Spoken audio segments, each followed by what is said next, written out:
everyone, and welcome to Legends Lookback, proudly part of the Utini Podcast Network. This is a Star Wars books podcast for people who play Blink-182 at their weddings. No big deal. Where we celebrate our rich EU history, the Star Wars EU, that is, and expand your universe one episode at a time. I'm your host, Jared Mays, freshly back from the most epic weekend of all time. I'm joined by my legendary co-hosts, once again, 2D in your computer screens or your phones or iPads, but I got to see him in person. Can confirm he is, in fact, 3D, and that is Freddy C. Hello, everyone, and yes, I did play Blink-182 at my wedding. It was classy, Absolutely. though. Yeah, it was good. It was classy. We'll show some photos later. Yeah, Photos of you or of Blink-182? maybe both. Both. You know who we can also see photos of anytime we want, because let's face it, he's beautiful, he's wonderful, he's our producer, Rick Grace. Yeah, that's true. But you know, when I think of class, I do think of Freddy C. So classy guy, classy guy. Yeah, he had, for context there, Freddy, tell us what happened over the weekend. What are we talking about? Yeah. First of all, I've got a little bit of Blue Label in here, leftover Blue Label from the wedding. That's what happened. We had a wedding. I had a wedding, not Jared and I. Well, Jared was there. Right. I was telling people. I thought he married you. Did he not marry you? I was telling people I was marrying my friend Freddy. Which he did. He was the officiant at my wedding. There you in go. full-blown Jedi gear. And when I Took talk me Jedi, over an hour to iron those Jedi robes, by the way. yeah, and I'm not talking about just any Jedi gear. I'm talking like some of the best Jedi robes I've ever seen. Everybody was commenting how awesome the officiant looked, and of course, it was Jared Mays. Well, appreciate that. Couldn't quite keep up with your freshly tailored suit. Or let's be honest, that Nia, your bride, looked absolutely stunningly beautiful, and is here with us in the chat tonight. Welcome and congratulations. And yeah, let's get back to the Jedi robes. The Jedi robes. Yeah, there it is. There's Nia on screen.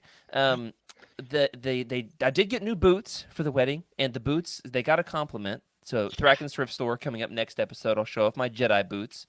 Nia's uncle, the most wonderful man I've ever met in my entire life, Uncle Romero. Shout out to Uncle Romero.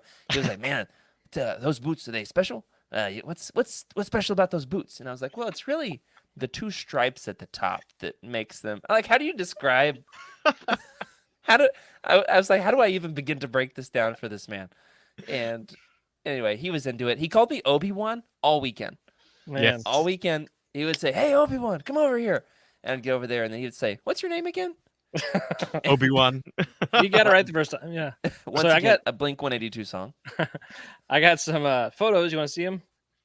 Let's yeah. get to it. But before we get into the wedding proper, just a bit of a teaser for what we're going to do in this episode. Yes, we're going to talk here at the top of the show a little bit about Freddy's wedding. It was spectacular. We've got photos. There's some Star Warsy stuff there. It's relevant to the show, I promise. We will also be continuing our coverage of the new Jedi Order with the 6th book in the saga, Balance Point by Kathy Tyers. We'll talk about Force Visions, Refugee Crises, and Jacen Solo's Campbellian crossing the threshold reluctant hero moment. But first, a brief recap, like we said, of Freddy's wedding from this past weekend. And let's just say the Force was definitely with us. But first, a brief plug for the Utini Patreon. One of you guys want to take the ad here?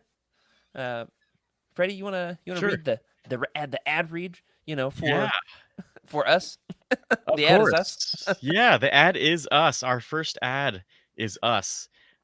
It's a plug for the Utini Patreon. It's newly revamped with so much more exciting content in the works. The Utini Patreon experience is a fantastic way to get extra behind-the-scenes bonus content with new content coming all the time, including a peek behind the curtain on making of Utini's flagship YouTube videos from Eric, to extra content from each and every Utini podcast. We have a long-form deep dives and special events coming your way, so you can be up close and personal with your favorite Utini creators. Be on the lookout for a bonus Patreon video from us, Legends Look Back, on May the 4th. Check it out at patreon.com/Utini. Well done, Freddie. Everybody give Freddie a round of applause. He read that. He read that like a newly married man, didn't he? I was totally He gonna brought read the it as US at the end, so I'm super glad that I didn't read that. Yeah, the us that's making that Patreon video, by the way, is me. So you Huh. guys are not on the hook for that one. The Nice. us, by the way, is me. Me is us. Yeah. You know who else is us? Freddie and Nia, his beautiful bride. Freddie, tell us, like, in 5 sentences, what was the wedding about? What happened? Yeah. Okay. So the wedding setting, Sedona, Arizona, April Ever heard of 20th. it? Ever heard of it? Yeah. It was like Tatooine, honestly. Very Tatooine vibes. Like the part where yeah, there's the Star Wars book that I used. The wedding, it kind of is like the scene where R2 they do it if you're Italian. The part where he gets shot by the Jawas in the canyon. That's kind of what this was like. Yeah. It had Sedona. those. What was that? Not Beggar's Canyon. I forget which canyon.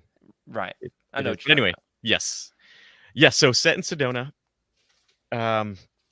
A weekend of April 20th, and I mean it was a small, intimate. It was small and intimate in a way, about. in Small terms and of the venue, intimate and yet bursting at the seams for the venue we were at. with joy as well.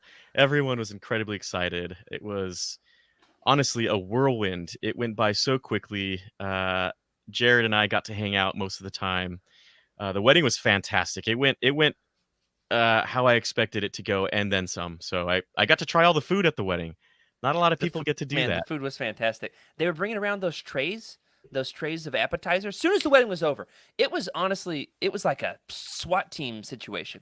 I was like, I almost said, "As we stand and sing." That's church. It was the end when I said, "Mr. and Mrs. Freddie C." And you two walk out the back of the auditorium, which was not an auditorium. It's a courtyard. Back of the courtyard. Venue, yeah. Finish the wedding, and then the SWAT team of wedding coordinators come out, clean up all the chairs, and they bring out these appetizers of food. And I was like, hey, keep them coming.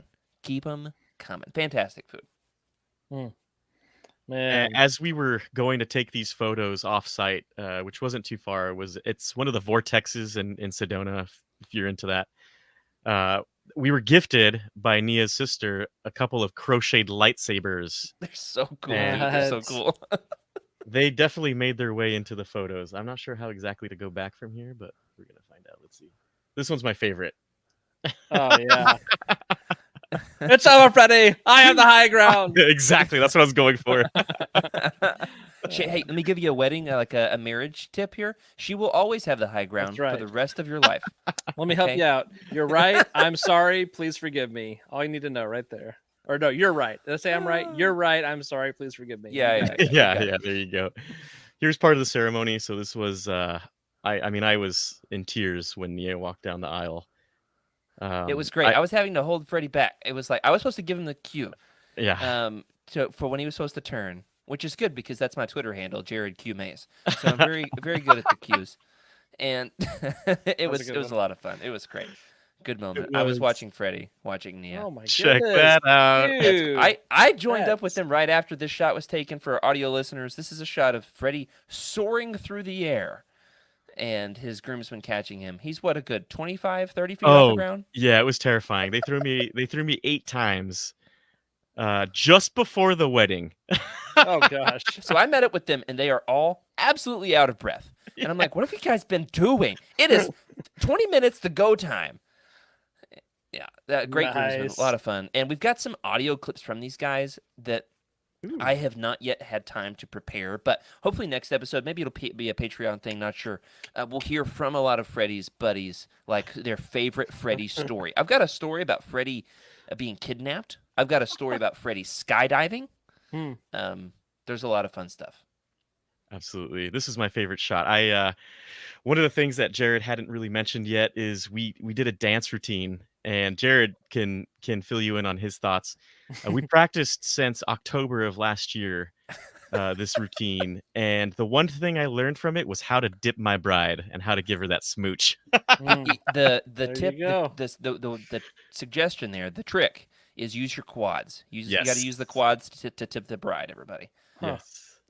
Yeah, and to Skuma Joe's comment here, absolutely. Well said. The courtship of yes. Freddy C. Yep. There were no singing droids at the ceremony. However, when I posted a photo of me and Freddy behind the scenes, Jacob from the Cosmic Force, Jacob and Bounty Hunt fame, shout out to Bounty Hunt. Jacob said, "I'm gonna tell my kids this was the real Truce Bakura. This photo here, yeah." And so then someone else, I think it was Jacob, might have been Oz. One of them photoshopped our faces, Freddy. I don't know if I've shown you this yet, onto the book cover of the Truce Bakura. I don't know if I have Oh, that my one. goodness. Do I have that one? I don't think I posted it. I'll post it in Slack. Anyway, it doesn't have Nia's face. It's got you, me, and Leia. It's only it's only like a half effort on the Photoshop, but it's fantastic, and I need to get it framed. Yeah, my So- socks, Jared. One last thing: the socks that I was wearing and the certificate, how I was housing them. I had the marriage certificate nicely secured in a trapper keeper Yeah, as it I was was like wearing atomic purple, by the way. yeah, as I wore my Nicktoons socks. So Oh, The Nicktoons nice. socks. We had some other good Star Wars flares along the way, relevant to the podcast. Freddie walked down the aisle to the Force theme. Hmm. I had a handful of Star Wars references throughout the ceremony. I said that when I first met Freddie and Nia, I knew that one day I would be at their wedding because they had so much chemistry. Yeah, there's the shot of me in the Jedi robes. Somebody asked me, was I posing for that? No, I was locked in. I was locked in, y'all. Locked in. We're Q across the stars, right? Yeah, for Like- sure. When I first met Freddie and Nia, I knew I would be at their wedding one day. I did not know I would be wearing my Jedi robes at their wedding, though. I'll Oh. say that much. Hey, sorry, you do have it in here. Okay, here we go. The the Truce Bakura, starring me and Freddie C. And what a great. We need to have Nia on there too. Oh, Oh, this that's is so fun. awesome. And then a comment taken out of context.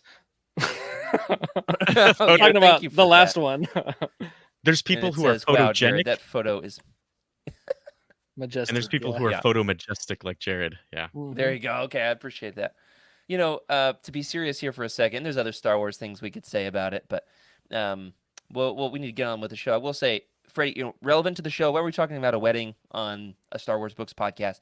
Because I met Freddie through the show. I was approached. We both joined UTN at the same time, 2018 or 19. Both joined up the same day. Did not know each other. He's from Arizona, California, that area of the world. I'm from Arkansas. Really have no business knowing each other. And whereas Rick and I went to college together, we had, same religion. We had some stuff that brought us together. Freddie and I didn't know each other that way. Then I was approached by the higher ups, Eric, Corey, and Charles, about starting a Star Wars Legends podcast. That day, I reached out to Freddie about recording a test episode. You know why? He was literally the only person on planet Earth who I knew, other than the 3 guys on the Living Force, who owned a microphone. And we had instant chemistry. We've done 150 episodes of the show. And now it's like truly one of the dearest friends I've ever made in my entire life. Cannot believe I got to be a part of your big day. This expands beyond podcasting and into, like I said, 3D, into real life. So hopefully all the fans can feel that too. I want to say thank you to all of you. And I got to meet several of them at the wedding. Anna, shout out to your friend Anna. Anna, if you're listening. Anna, first thing she says to me, she says, "I listened to your show, And she's so awesome. I loved hanging out with her. She was like, hanging out with you is so weird because I listen to you all the time. And now you're here. And it's weird. I'm not going to lie. So, Freddie, you think that about sums it also, up? just before we end up here, thank you to everybody, Skooma Joe, Jeremy, everybody who reached out, Iskul, a lot of folks congratulating me. It was, I know who you are. Don't worry. Thank you so much, all of you, for the congratulations.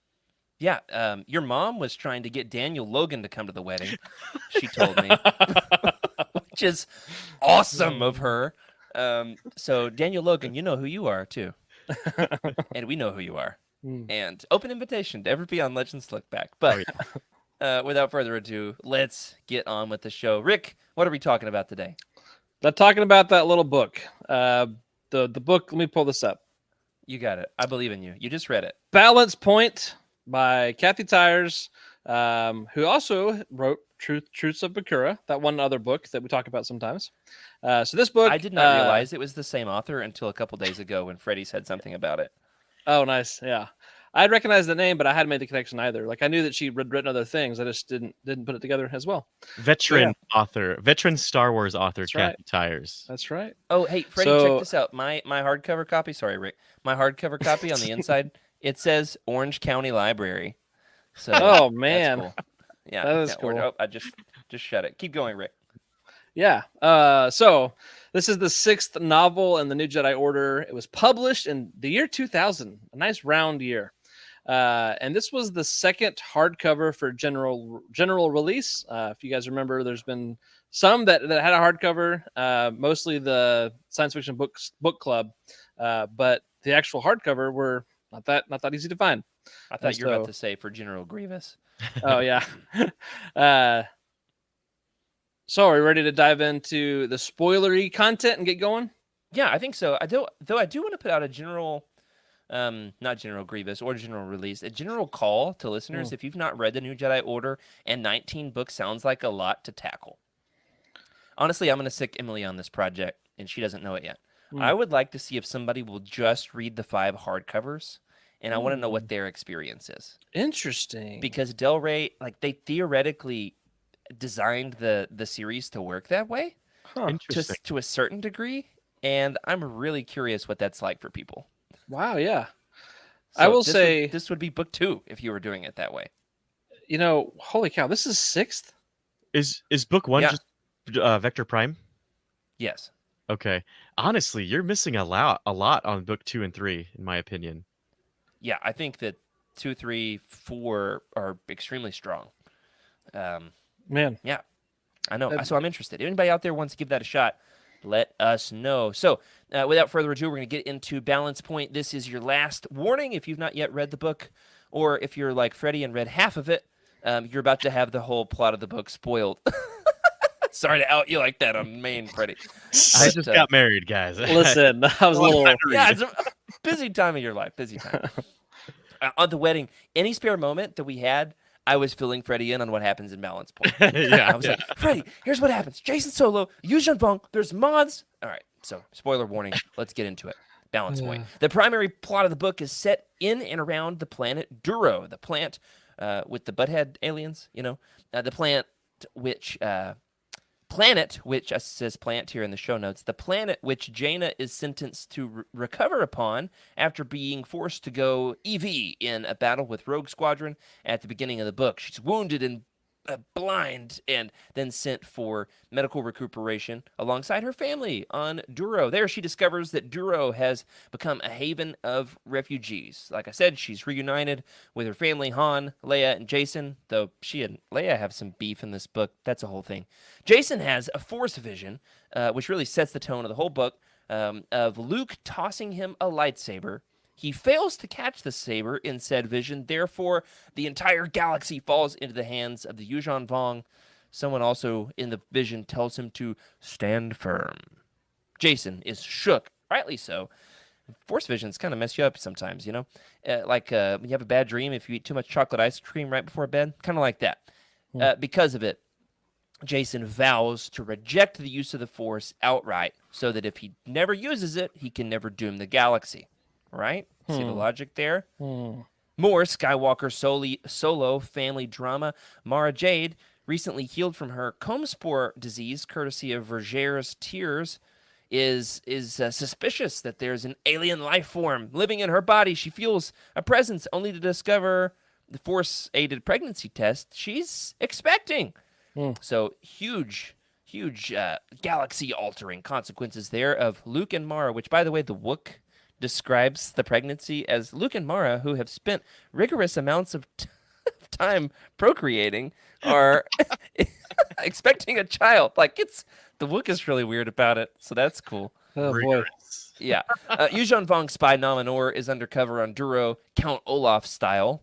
There he secretly sabotages the refugee camp with destructive mods, which could expose the refugees to Duro's toxic atmosphere.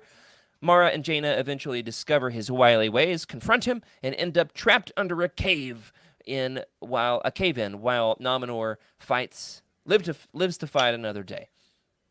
The Vong attack Duro and capture Jacen, holding him hostage. Leia is eventually captured as well by War Master Savong Law, forced to make a choice to use the Force and save his mother, or keep his vow so as not to endanger the galaxy as he fears from his vision. Jacen took up the call to fight, defeating War Master Vong War Master Law in a savage duel, hurling Law out the window, Mace Windu style. The book concludes with a messy end to the Battle of Duro. Some refugees are saved by Han and the crew of the Falcon alongside the New Republic. Others are sacrificed by the Vong, and yet others enslaved. Savong Law survived his fall, but the attempts on his life have left him scarred and deformed. He will need a prosthetic foot.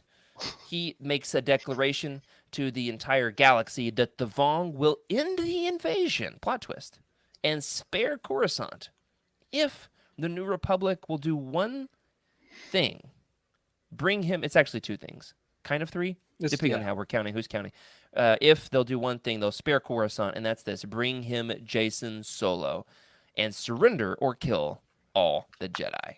Dun, Dun, dun, dun, dun. dun. Yeah, thank you, Rick. Appreciate it. With your sound effects. Whew, what a book. Oh, my goodness. So much to talk about with this. And we spent the first 20 minutes on the wedding, so let's get to it. Guys, where do you rate Balance Point? Where do you rate Balance Point? Masterpiece, incredible, great, good, fair, mediocre. For me, this one is probably all right, middle of the road. Good. Yeah. I think the intro is super strong. I think the conclusion is phenomenal, and most of the middle is just okay. That's exactly right. Yeah. Yep.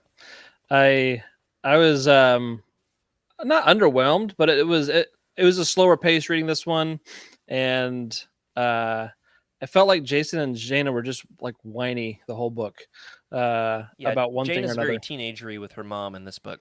Which Yeah. I love how, like It's realistic.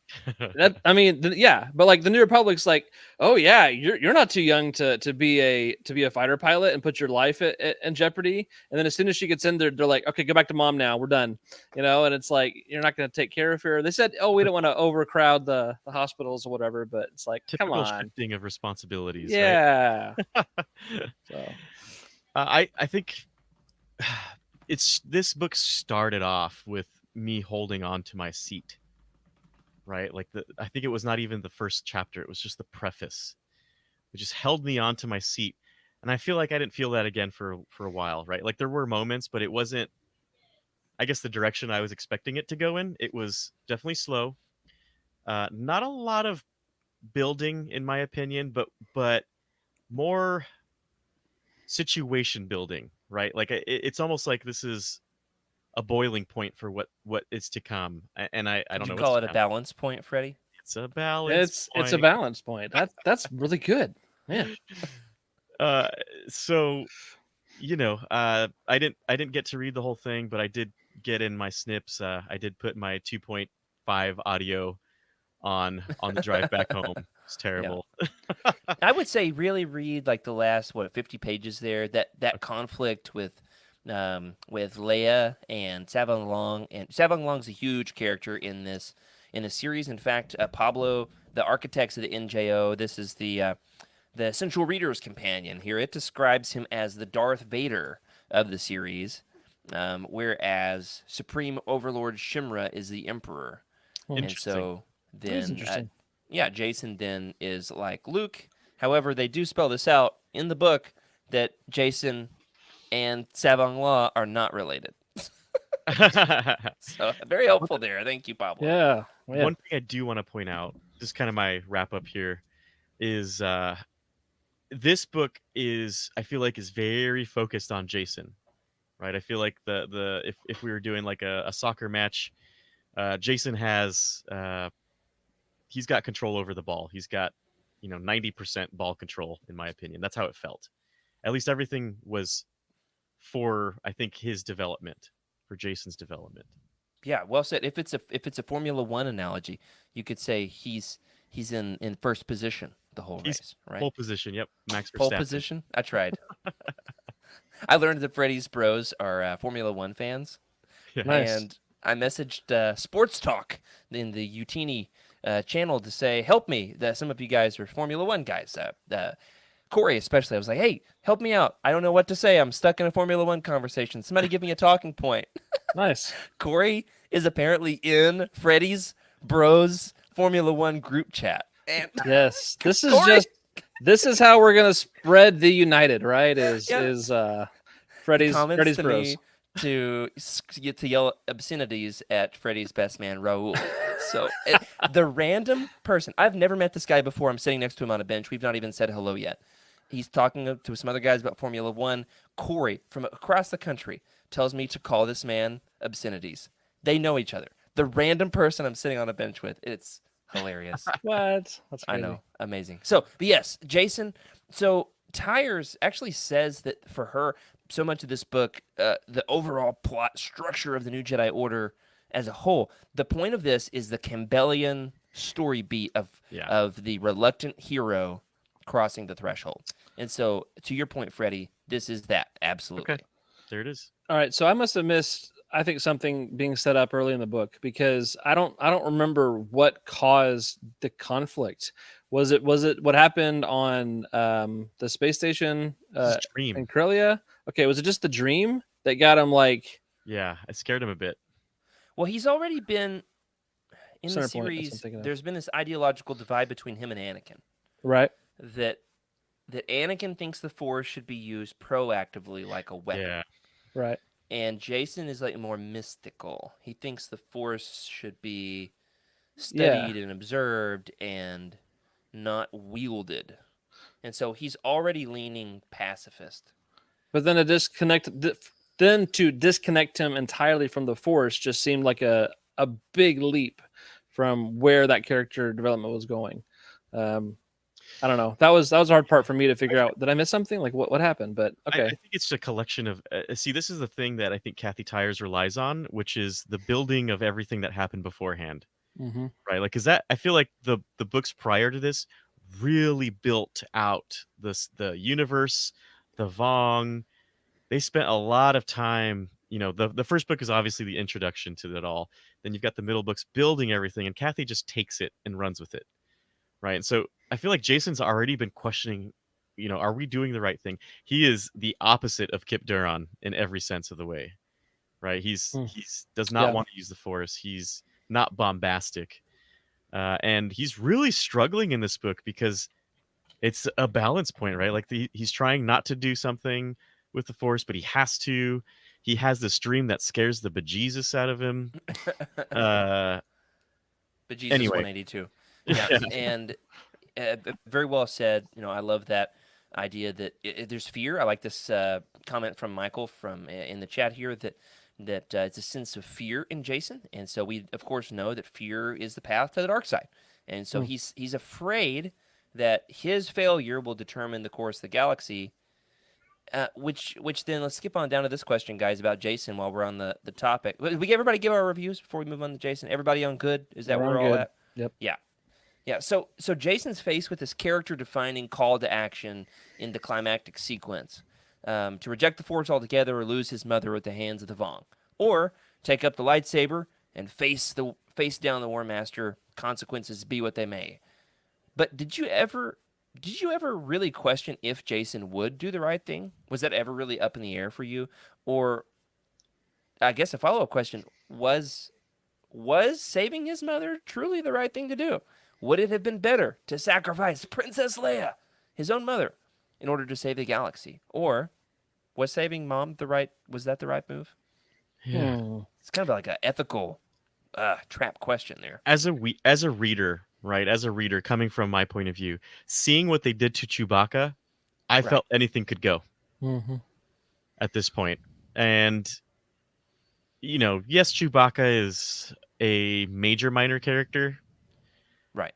But to me, he was a major character. And I feel like to all of us, he's a major character. And to have him go, I feel like anybody can go. I guess that's where I felt was like at. they could have axed Leia. I mean, sequel trilogy does it. They kill them off one by one. Everybody dies. Everybody dies. Yeah. Except for Chewie, who lives inexplicably. But they had us there for like 2 minutes. So they thought he was dead. Yeah. Yeah. Did you ever think that Jacen would not pick up the call to adventure? I think that conundrum in the book was the right call for crafting the story. I think that I did wrestle. I did wonder, how's this going to go? I don't think that I ever thought that this was how Leia was going to go out in Legends, but it did make me wonder if Jacen would choose, to protect his mom or not, and if he didn't, what repercussions would that lead to? How would that affect the relationship? And so I kind of entertained it for a second and thought maybe that he would. I thought maybe he would choose to do nothing, and then somebody else would miraculously come in and save her after he had clearly made his choice. But I think it was good. I think maybe that's why I felt like there wasn't enough conflict, where after knowing what he chooses to do, it was kind of like, so you just weren't that convicted about what you're saying. You just kind of were testing the waters with it. Rick, that's okay. This is a question for both Jared and Rick. I feel like he's going towards a priestly role of the Force. I guess seeing him go and do the opposite thing, how does that make you feel? Rick, I feel like you were getting to something there. Interesting. Almost like don't do it, but then he does it, right? He's almost he's doing against what he preaches or what he's been trying to preach. Yeah. Go ahead. I don't know. I'm just, there's a lot of exploration and him figuring this out. It was pointed out earlier that they're 16. They're still at that threshold of becoming adults. Young adults, teenagers, and I guess we give him a pass to an extent. But yeah, I think that's a good way of looking at it. It's interesting, the whole priest idea of, do you have these high and lofty ideals, or are you at the on the ground level dealing with the people who need help? Yeah, when you get your hands dirty. Yeah, and that's where the Force is with the living beings, and anyway, that could get philosophical. Jared, what do you think? It really does come across to me, Jacen, this early Jacen of this series, he evolves later on in some crazy ways, but here he's kind of like that college freshman who's just taken a class about Marxism and then comes home for Christmas. Yes. And so he's like, oh, I know everything about everything, to Michael's point earlier in the comments. Yeah. And then it's like, yeah, but what about, you still got to pay your taxes, buddy, Mm-hmm. right? Yeah. When push comes to shove. So he does take up the call to action. He does save his mom, which is epic. And a cool thing to keep track of with Jacen is how many times moving forward will his huge character defining moments come from reluctance, come from him feeling like, I don't want to do this, but it's the right thing that I have to do. And then if you do that enough times, what will it do to a person when it's on this scale? When it involves so many, the entire galaxy at stake, not just, getting your kids to soccer practice. I think the whole galaxy. Michael in the chat has a good point on what would have happened if Jacen didn't save his mother. A reminder. Oh, yeah. Go ahead. Yeah, just put it on. Yeah, there it is. Watching his mother die in front of him. Anyone reminded of episode 2? Absolutely. That was not even on my mind. So yeah, he's on a whole nother level for me there. Wow. Absolutely. But he saves his mother this time. So big pivot there. But this honestly is a similar timeline to the prequel trilogy. So this comes out in 2000. So episode 2 is in development. Oh, wow. Yeah. That's a good point. There are so many parallels between the prequel trilogy and this series that George is often intervening and telling the writers to do something different. So it's not too similar. And I don't want to say too much about that because it might spoil some big plot moments. Moving forward, we'll get to them when we get to them. Once again, remarkable that we didn't spoil Chewie's death for Rick. Yeah, for 2 years on this podcast. I've got some questions that I want to ask about the next 2 books. Well, a character that's in the next 2 books that I want to know what happens, and I don't want to ask because I just want to read and find out. But I was like, the next book I'm gonna read every single word of it. Take my time. It is Edge of Victory 1 is without a doubt top 10 Star Wars book of all time for me. I love it. At least my first read through was. So I'm excited to return to that one. So Jacen, very interesting character, reluctant hero, very much Campbellian, and takes up the call to action, though doesn't want to, has the Force vision. Of course, uh, was he right to interpret the Force vision the way that he had in the first place? Let's go down to this one, guys. Jacen's Force vision forces his hand to reject the use of the Force, thereby sparing the galaxy of what he believes will be the destruction of his own mistake. Do you think that he was correctly interpreting that vision? Or do you think the Force was trying to show something else to him? So speculate, here for a second, guys. Yoda, of course, tells Luke that the visions are not always true. What is it? Always in motion is the future. Yeah. Do you Rick- think, based off the vision that, as it was explained to you in the book, did Jacen interpret it correctly? So the vision is Luke tosses him a saber. He misses the saber. The galaxy falls in the hands of the Vong. Finally, a voice tells him to stand firm. I honestly, okay, Rick, I'm going to let you go on this, but I'm just going to start off with, I feel like he just went the opposite way. But Rick, go ahead. I feel like he didn't have to land on a decision. He could have explored the options instead of assuming he knew authoritatively what it meant, which he does kind of vacillate a little bit. But I don't know. I felt like he was a little arrogant. He thought he knew, and so that I don't know. Yeah, my thoughts are still coming. It was interesting because the way this part was laid out was like Jacen was like, wait a minute, there's Luke. He's right in front of me. He's almost seeing it as a movie, but then he realizes he's part of it. He's like, wait a minute, I'm in this. I'm in this movie. And I feel like let me just say, after I saw this, it was like clear to me what the dream was trying to say, possibly. That if he were to fail his duties as a Jedi, the Vong take it. He is the balance point. Right? He's the pivotal character who will either doom or save the galaxy from this specific conflict. And so and then he just goes the opposite way. I'm like, what are you he's doing? like, okay, I want no part in it. Peace out. He tries to go off. He's like, anybody got a map to Octo? I need to go to Octo. I go Octo. Sure. Yeah, this is a Legends podcast. Yeah, he tries to peace out, yeet his way out of the galaxy. First class flight to Yeetville, and doesn't succeed. Of course, the Vong forces his hand, and so I like that we add in Savong Law. That then the fact that he takes his foot. Savong Law now is going to be hell bent on revenge, and he's a great character in this series. The Darth Vader of the Yuuzhan Vong, as Pablo calls him. So I'm excited to see that develop.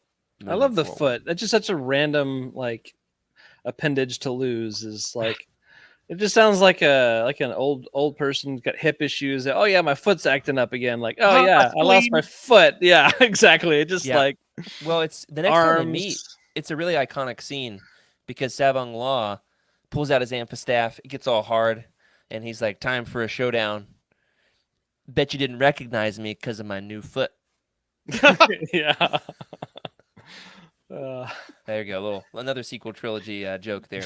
All right, moving on. We talked about Jacen a lot. Let's talk about some other Skywalkers, some other solos. Jaina is stranded on Duro with her family after suffering an injury in the beginning of the book in service to Rogue Squadron.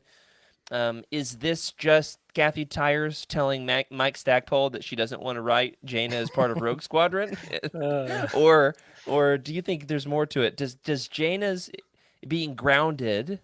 I'm reaching on this question, guys. Does her experience of being grounded parallel the experience of the refugees that she's encountering on Duro? Is it a matter of limiting her freedom and showing that now she's boots on the ground? She was exactly what she was doing. She was sky high, top of the world. Look at me. I've killed 15 coral skippers. I'm top dog. I've got a big ego. And then now you don't. Now what are you going to do about it? Prove it. The life, basically the Force is telling her to prove it. this isn't, the world isn't all skies and blue skies and red roses. It's you're gonna have some setbacks, and You might lose a foot along the way. you might lose your spleen. You know? So Oh, exactly, and I feel like that's kind of what we're seeing here a bit is, she's top gun, top dog right now, and not so much anymore. And now that she's kind of I don't want to say she's useless, but now that she's not a pilot, it's like, we don't need her right now. You guys take care of her. We're gonna go figure this out. man, and Yeah. I wish they would have dug more into the loss of sight and continued that a little longer. That would have been really fun to explore. Even if she like was somehow able to become a pilot again while being blind, like, come on, that would be epic. Yeah, because a Jedi could do it. It's Yeah. almost like Rick. You could say, "Give me the one." All right, I gotta get the. Yeah, it's almost like Rick. You could say, "Blink," and you'll miss it. How fast that Oh, happens there with her blindness. I forgot it was in the book, and I read it and I was like, "Holy smokes, she's blind?" No, it's like 30 pages. Nothing a little back to see, won't kill. I think that's what makes it good. Is there's so many things that are just like, whoop, like just they introduce an idea and then they just fade away from it. Where it's like, nah, not really, just playing. I don't know. Yeah, the thing that I really think serves that particular plot point well, though, in this book, is that we get to explore back in Stackpole's duology, Jaina as part of Rogue Squadron. So you get that part of her story, and then Yes. now this pulls her back to her family. Yes, and that was needed. So I do appreciate that part for sure. But let's be honest, I just like reading her as part of Rogue Squadron. That's really Yeah. It satisfying. is. It's really cool. That's really cool. And I want to go back. Give me more Gavin Darklighter. Oh yeah, Yes. Love him as leader of Rogue Squadron. That's- Gavin turned out to be just great. So proud of that young man. Yeah, I know. I've seen him grow.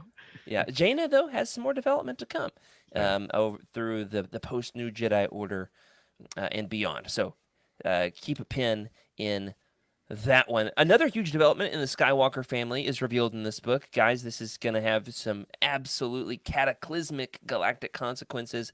Luke and Mara Jade, arguably the two most powerful Force wielders in the galaxy, have procreated, and there's no longer a deadly virus in Mara. Now there's an even worse. I mean, now there's a baby. Shout out to all the babies out there. They're expecting. First of all, how was the pregnancy announcement handled? Oh no, I just got cured of my disease. There's something else wrong with me. Oh wait a second. It's a baby. How did the big twist? Yeah, the parasite is actually a Skywalker baby. All these nosy Jedi family members keep on, letting their senses go too far and accidentally discovering. Like, that's kind of invasive, guys. Come on. It was, yeah. It's funny, right? Because I'm like, oh man, what else is wrong with Mara Jade? Is George gonna axe it now? Is this the moment? Oh yeah. Not sure what was going on, and then of course to see it out, it's a bit of a shock, right? Like, oh, where are we going now? This is different. We thought we had all of the Jedi in front of us, right? All of the, what would you call them? Like the head pieces on the chessboard. Yeah, we thought we had all the Jedi pieces on the chessboard with Jacen, Jaina, and Anakin. Not quite done yet. Yeah. To use a Dune reference, it's like the Lisan al Gaib, and then all of a sudden, Lisan al Gaib! the mom's got another in the baby cooker. What do you call that? The oven? The baby cooker. Yeah, that's not right. I was looking for a different expression, and it did not come to me, and that's what I landed on. Which that's way creepier in the book. So plug for the Dune book, y'all. All right, nerd. Moving on. No, I do want to read them. No, you don't how want to do you read them. think, Don't read the first one, and then you're done. Okay, thank you. Mhm. I won't. But how do you think this will be? This is huge. Luke Skywalker's having a baby. Mm. Mara Jade, this is huge for the EU. Yeah. There's one, you could even call it huge, Heuge. Huge. How the sequel trilogy has one. There is one solo Skywalker descendant. Now we're gonna have 4. How do you think this will change the Galactic Saga moving forward? Just like your early speculation here for the child of Luke Skywalker. Well, What are they before going to we be like? How's it going to change the galaxy? before we get there, Kathy Tyers gets two major Star Wars moments in her life. One, Okay. a brand new Skywalker. Two, Truce at Bakura. No, but like in Truce of Bakura, Leia tells the Force Ghost of Vader to peace out. Yeah. That's pretty cool. That's a great Later. moment. Yeah. Yeah. He comes Anyway, back. Anakin's like, "Hey, listen, I wasn't a great dad," and she's like, "Forget you. Get out of here." I already have a dad. Get out of here. It's so good. Awesome. All right. Yeah. Rick, you want to... How do hit you this think one? it's going to change the galaxy? I got a visual. Give me a second. I'm working on Okay. something here. Oh, All we're right, using... Rick's doing some Photoshop behind the scenes. I will say this character then does become one of my favorite EU characters of all time. Watching this character grow, progress, their relationships to other major EU characters, chef's kiss, spectacular. So can't wait to see how you guys get to experience this new character for the first time. Michael says, bigger than the twins? Are you talking about the size of the baby or like the consequences upon the galaxy? No, probably not as big of consequences, but still huge. And I'm excited that they are like a Super Smash Brothers character joining the fight. unknowingly joining the fight. Yeah, all they're doing in there is like trying to soak up those nutrients and all that good stuff. So while Rick finishes up his memes behind the scenes, He's really... So right now, Rick just opened Paint Shop. He's I'm panicking. I'm trying to go quick. Microsoft Paint. Microsoft Paint. There you go. Don't rush art, okay? He opened up Microsoft Paint. He's grabbing the rectangle tool. Looks like now he's using the paint bucket tool to fill in the color. We'll get there. Yeah. But yeah, this is a major moment. Like I said, we thought all the pieces were laid out on the table. We thought we knew what was in front of us, and not just obviously we've got some character progression to get to until this being is of force use, I guess, of consequence of sorts. Yeah, it takes a while. It's the next series, really. It's Yeah. not so much a new Jedi But- Order thing. But it sets up like, oh, we're gonna get more. We're definitely gonna get more, right? And this, thinking about reading this in 2000, that's the only thing you're thinking about is, wait a minute, if this is happening now, what are we gonna get next? Right. Yeah, in Legacy of the Force is when this character really shines and comes into their own, and it does it in just spectacular fashion. Yeah. In All my right. opinion.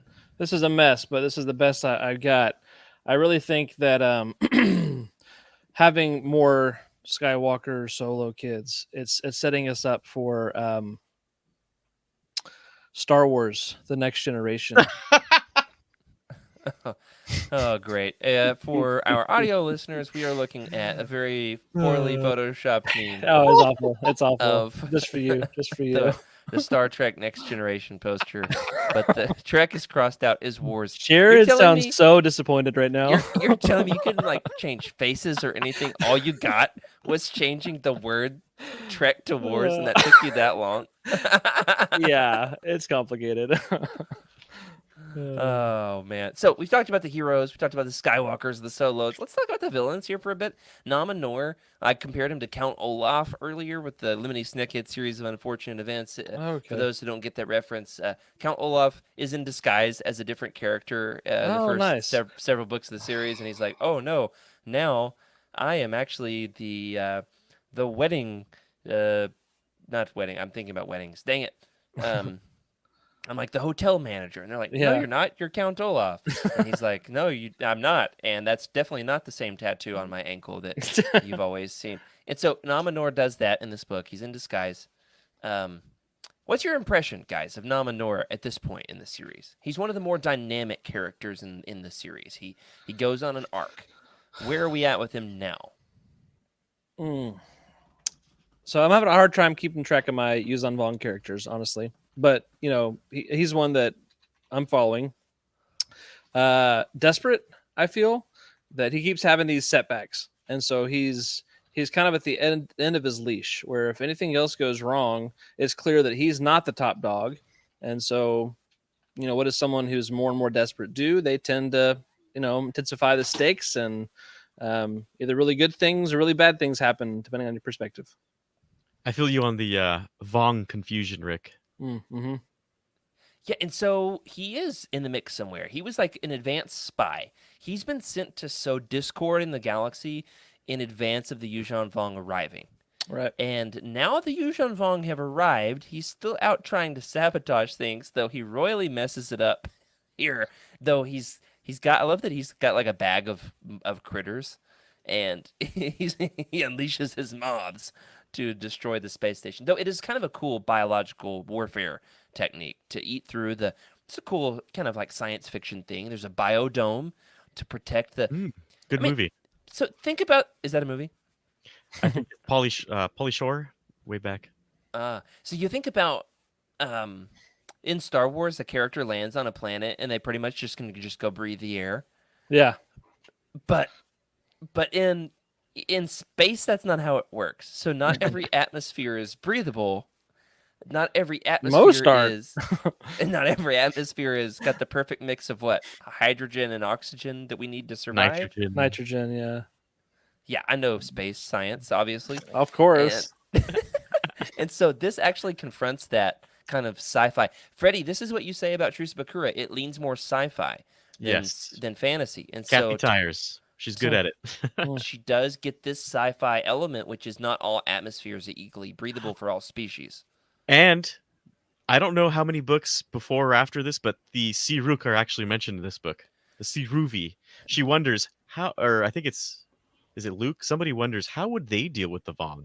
Oh, okay. They get a name Yeah, drop. that's really cool. Freddy, Yeah. what if I told you one of the Interesting. books in the New Jedi Order is a spiritual successor to the Truce of Bakura? I'm ready. I'm so Why ready. is everybody always trying to go back to Bakura? It does happen in the New Jedi Order. Though I will say, for my money, it's one of the more lackluster titles in the series. But we'll see. You might love it. I think you will. I think you'll love it. Okay. You'll be old and gray by then, by the time you get to it. By book? What book is it? What number? It's like 15 or 16. Oh yeah, absolutely. I'll have my third child by then, and Yeah, because the first two will be twins, just like Han and Leia, right?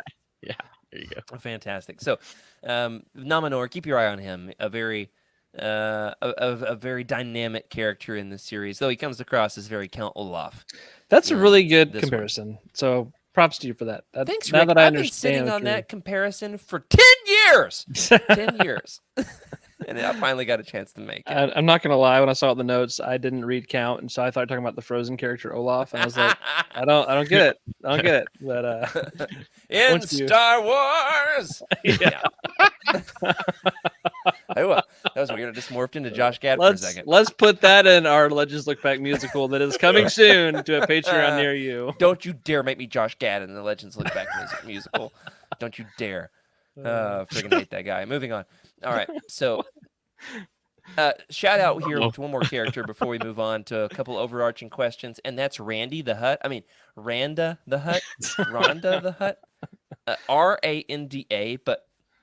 But I was reading this book right at the same time as I was going to Freddy's wedding, and one of his groomsmen who was shuttling me around all weekend, my chauffeur, was Randy. Shout out to Randy. Randy's a real one. And so I just kept reading on accident Randy the Hutt and picturing Freddy's friend Randy, but as a hut with a big tail. But I couldn't tell this to Randy because that's a really weird thing to tell somebody. Especially when you just don't know him. Yeah. You'd have enjoyed it. All right, guys. So we got So, time for. Go ahead. I mean, what kind of Hut voice do you think Randa has? Well, not like the one from Clone Wars. This one was Zero the Hutt. Yes. Oh, it's so bad. I hate Definitely it. not Stinky. Oh man. Definitely Not not Stinky. Jabba. Woosah. He's super nice. You know, like a really nice hut. He's a nice hut. Can he be British? Let's make him British. Is that Ran- that's an outcast, right? Huts aren't clearly usually that nice. This is a nice hut. Yeah, Randall the Hut from Michael calls him Randall the Hut. That's great. I'm picturing him now like the villain from Monsters Inc. Yeah. Randall. Yeah. So, but he's nice. He's like working with the refugee camp, and then he sacrifices himself. So a good hut. Not not all huts. You know what I'm saying? But he's okay. He's a morally gray character who does something Yeah. heroic in the He end. does so- something heroic in the end. All right, Not a we've lot got of time. huts do that. Ish. Exactly. We've got time for one last one last question. We talked about the refugees last roundtable. Let's move on from that one here. There's a lot of refugee stuff in this, which is totally worth, some real world comparisons. But to go back to the last roundtable for some more discussion on that, let's get to the ultimatum here at the very end of the book. This is where we'll end the show. In the same way, in the end of the book, the galaxy is faced with an ultimatum from Savon Gla. All these made up Star Wars names, guys, like Randall. The ultimatum: turn over Jacen and the Jedi, or Coruscant will be destroyed. Do you think there's a real chance that the tide of public opinion will turn against the Jedi? The next book, are we going to have bounty hunters pulling in Jedi, or what do you think is the right move for the Jedi, or for the galaxy? Should they turn over the Jedi? If you're a random Joe out in the galaxy, you see a Jedi in a coffee shop, you calling the popo? It's the easiest thing in propaganda, by the way, to focus attention away from, hey, look, we're actually really bad beings and we will enslave you. But that's not what is at the forethought. The forethought is you get to survive at the sake of just these silly little people. I mean, that's the Nazi party. Exactly. And it's easy. It's easy to just be like, oh, I want to survive. Get rid of them. Right? Instead of taking the light side approach, which is the hardest approach to take, which is, no, we're going to have this hope. We're going to have this fire. We're going to beat the heck out of you. That's the hardest way. That's why it's the light side. The dark side is just like, yep, get rid of them. Let's go. Right? It's anyway. Harrowing real world comparison there, Freddy. Yeah. I was thinking about like X-Men and mutants and that whole idea. Yeah. The fear of the unknown, and so the people turn against them because they've got these strange powers that nobody else has, so we can't trust them. Sorry, there's a mosquito. Hope I just got it. But I thought you were just clapping for him. So excited! Let's go, Star Wars, X-Men, and Star Wars. XMAN. Yeah, keep going. Okay, that's all. We're gonna do that. We'll save it. We'll save it for the mixtape. Anyway, yeah. So, that was the most interesting part of the book for me, was setting up that challenge and wondering, okay, how seriously are people going to take this? At first I was like, come on, they're going to see right through that. Like, obviously they're not going to honor a promise. We've already seen that they don't honor their promises. But then, you guys, just hearing you guys talk about that, like, the Empire did the same thing and were very effective. And so it's not too far of a stretch to see the galaxy turn against Jedi again. Yeah, so we do see that in the prequel trilogy. Another prequel comparison, though this precedes the prequels. And so I do love how many little parallels there are paralleling the prequels. It's a great point. Yeah, absolutely. So keep your eyes peeled for that as we lead into the next book that we're going to do here on Legends Look Back. We're going to do a two-parter. Once again, we're going to do The Edge of Victory duology by Greg Keyes. So very, very much looking forward to doing those next month, in the month of May. But that is going to do it for this week, guys. Oh, yeah, there's the most spectacular image that Rick is showing here on the live stream, the artwork from the Essential Reader's Companion of that final showdown. I love this image. It's amazing. It's pretty great. Oh, man. Yeah. So that's going to be the next book that we do on the show. But keep your eyes peeled. Stay tuned, everybody. We're going to do something fun for May the 4th. We won't have a live episode that day, but we do have something cool in the works on social media. It's not 100% finalized and approved yet, so we might put out a little announcement in the podcast feed or something when we've got that figured out. It's been busy with the wedding and all that.